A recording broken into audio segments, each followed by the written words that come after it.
মুসলমানের সন্তান এত বড় অসভ্য হইও না। একটা লজ্জাস্থানের জন্য, একটা লজ্জাস্থানের চাহিদার জন্য এমন সুন্দর হায়াত জন্তু জানোয়ারের মতো নষ্ট করে দিও, কুকুর বিড়ালের মতো নষ্ট করে দিও।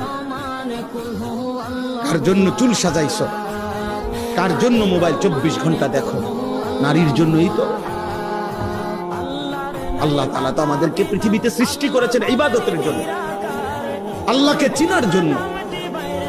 আল্লাযী খালাকা সাবআ সামাওয়াতিন তিবাকা, আল্লাহ বলে বান্দা দেখো না, আমি উপরে 7টি আসমান আমি বানাইছি ধাপে ধাপে। মা তারা ফি খালকির রহমান মিন তাফাউত, তুমি আল্লাহর সৃষ্টিতে কোনো অসামঞ্জস্য দেখবে না। এলোমেলো নাই, এলোমেলো নেই, যেটা হয় নাই এটা একটু চাপাইয়া দিলে ভালো হইতো, এটা একটু মোটা করে দিলে ভালো হইতো, এটা একটু পাতলা করলে ভালো হইতো। না না, আল্লাহ বলে তুমি আমার মাটির দিকে দেখো, বলো তো এখানে ত্রুটিটা কি?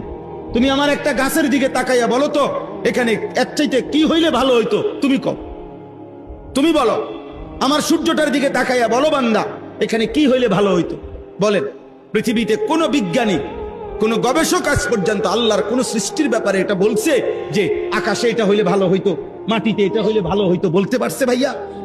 আল্লাহ বলে মা তারা ফি খালকির রহমান মিন তাফাউত, বান্দা দেখো চারদিকে আমার সৃষ্টির মধ্যে তুমি কোনো খুঁত অসামঞ্জস্য কিছুই নাই। ফারজিল বাসার, আবার দেখো, প্রয়োজনে প্রয়োজনে বিরোধিতার নিয়তে দেখো, দোষ ধরবার নিয়তে দেখো, ভুল ধরবার নিয়তে দেখো।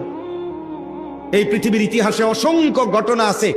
এই কোরআন, আল্লাহর এই জমিনের মধ্যে অসংখ্য বেঈমান কোরআনের ভুল ধরার নিয়তে, ত্রুটি ধরার নিয়তে